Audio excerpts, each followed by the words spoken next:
Hey guys, what's going on? Welcome back to the channel. I am Starco Gaming and we are back with another Dragon Champion video. If you guys are level 15 or below, make sure you use the promo code STARCO to get a free starter pack. To do so, it is pretty simple. You go in the settings, use promo code, and you enter the code STARCO, STARKO, and you press OK, and you will receive a free starter pack, and hopefully you guys will enjoy the goodies. Also guys, if you want to have access to best content for Dragon Champion, make sure you subscribe to the channel and check the bell so you get notified when we post new content. So guys, today we're going to be talking about the brand new blessing that we actually have in Dragon Champion. A lot of people are actually very confused on how it works, how you get the currency for it, and where to actually spend your points. So today we're gonna try and talk about that, and we'll try to guide you guys into that. So the first thing you guys need to know is that to access the menu for the blessing, you need to go in Arena. You have the menu blessing at the bottom right here, or you can go in Global Arena and then press the blessing here. So if we go with the regular way here, guys, we're gonna press the blessing here, and the first we're gonna start with really basic information about blessings. Here we go. Blessings are an important part of player character leveling. They provide many useful bonus to stats of all characters of a certain race. Blessings are available from 52 account level, level 52 account. Each blessing can be maximum upgraded to level 10. Wow, that translation is terrible. Each blessing can be upgraded to a maximum of level 10. To increase the level of the blessing, are required global arena medal of the appropriate quality, bronze medal for upgrading to level 4, silver medal to upgrading to level 7, gold medal for upgrading to level 10, which it's in theory it's right, you need those medal, but you don't actually need those medal, because for example, you can see here, let's see, here we go.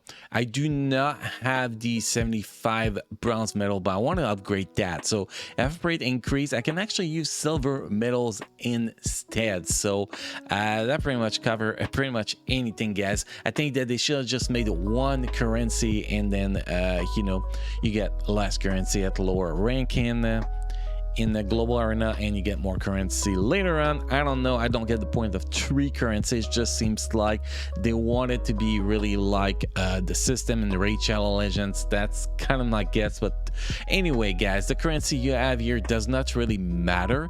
Eventually you're just going to be getting gold currency anyway. That is the really currency that matters, that you can see the amount you actually need. But yes guys, so those are the currency. Use those currency to upgrade your blessing. Now how you get this currency is pretty simple. You get this currency through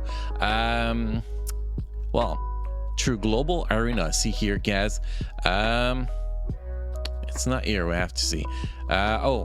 If we win a battle, pretty much, I thought they were actually showing it. Oh, rewards, there we go. Okay, so those are the rewards. My bad guys. So you get reward for losing, you get reward for winning, and you get daily rewards pretty much. I wish they had weekly monthly rewards and then reset the league every month. I think that could be interesting. But anyway, see, you get daily rewards here. The more higher you rank up, the better it is. Same thing with victory rewards and defeat rewards pretty much. So like me, I'm rank 1 to 50 right now. I'm probably not gonna be staying there for long, but still for now that is where I'm standing. So if I go and stay there, I'm gonna get 50 gold medal at the end of the day, which is actually pretty solid. And every victory I get 10 gold, and every defeat I get 20 silver medal. So it's actually pretty solid. So this is pretty much how you actually get this currency. Apparently the game setting refresh, so let's refresh the game. I never understood that. So let's refresh the game and let's go back into that. Next guy is going to be talking about where to actually spend your currency. What are the best stats to go first in which faction, and then what is the best stats for each faction. That's what I want to talk about in this video. So let's go in arena, let's go back in era, let's go in blessing. Now for the first few stats you're gonna be increasing is literally gonna be depending on the main team you actually, main squad you actually use in the arena. You want to make your arena squad as strong as possible, so you can rank as high as possible in global arena, and you can rank as high as possible in shard arena, whatever it is called. I don't remember the local arena. There we go. So for me, for example, my team is 2 orc with 1 demon and 2 half pigs. So I'm gonna be the demon. I don't care, it's just buff.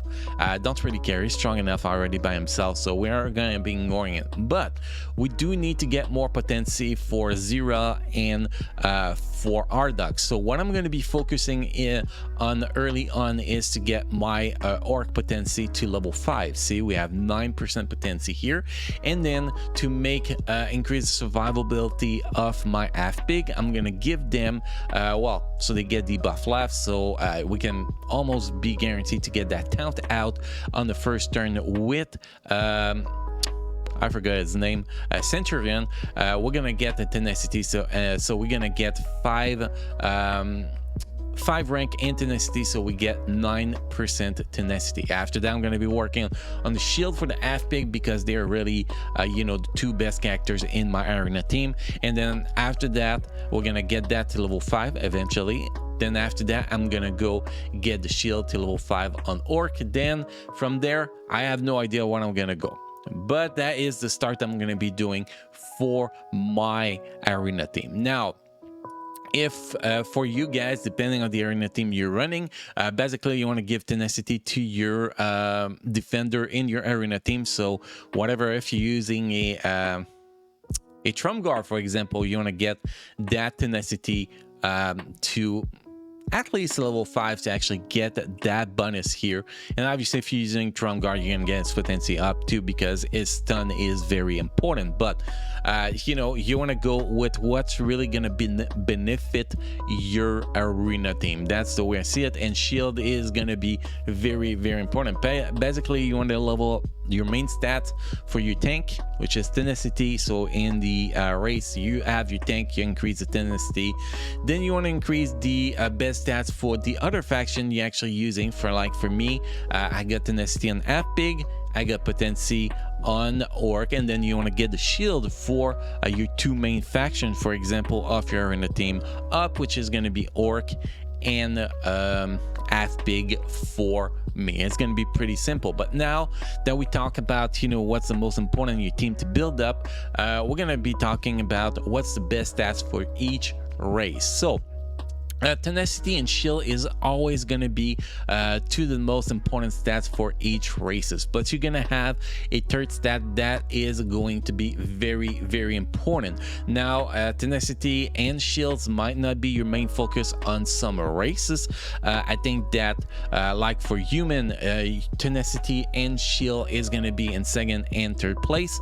The 1st place for human is going to be potency, because there is a lot of human that apply debuff or that remove debuff. It's like the turn meter reduction on little Betty, for example. Then you have Naya or big AoE swing that the switch down and stuff like that.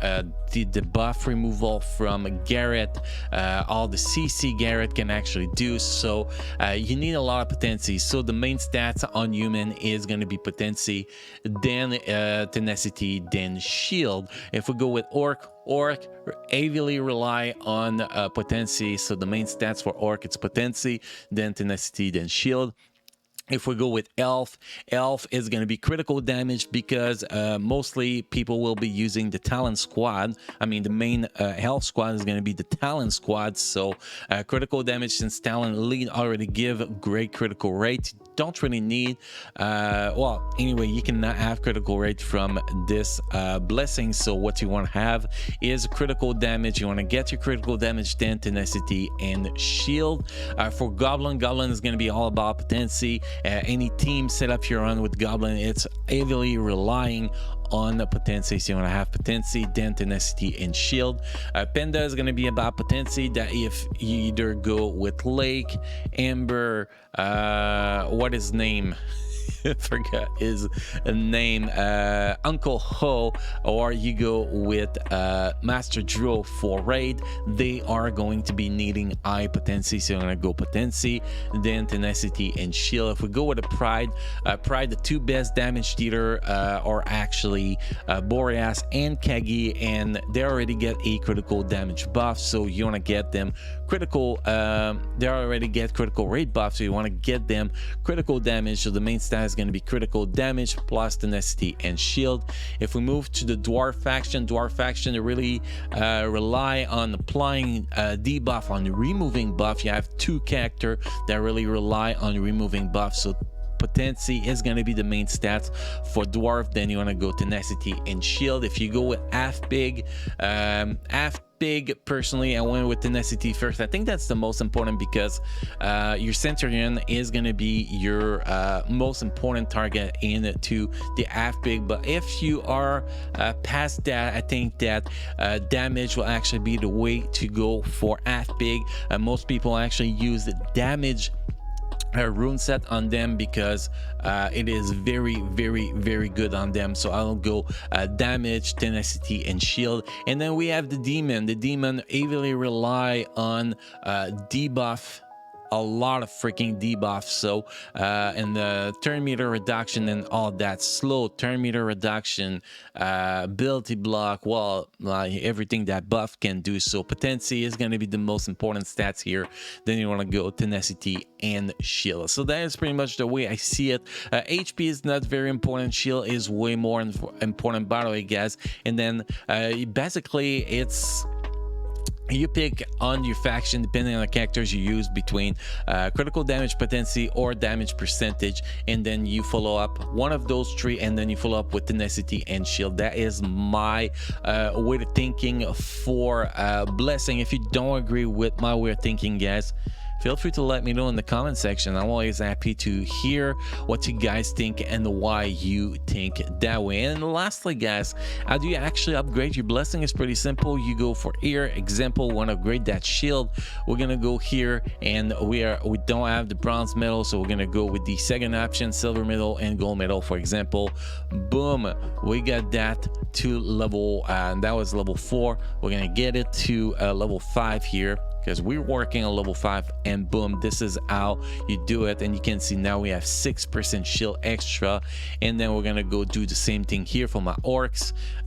We don't have enough bronze medal, so we go with gold medal here. Boom, boom, boom, boom. And now we don't have enough medal for more, so we got that to a level 4. Later today I'm gonna get to that to level 5, and then we're gonna start working on something different. Probably gonna get shield for my buff after that to boost him out a little bit, or maybe boost my Dwarf faction to compete better into the next legendary event. I don't know fully yet what I'm gonna do next, but those are my first few things I'm actually doing. And you can see that is all I do. That is my beginner guide for blessings. Again, guys, if you have any comment feedback, let me know in the comment section. Thank you for watching, guys. Thank you for being part of my amazing community, and I'll see you guys again in the next video. Thank you.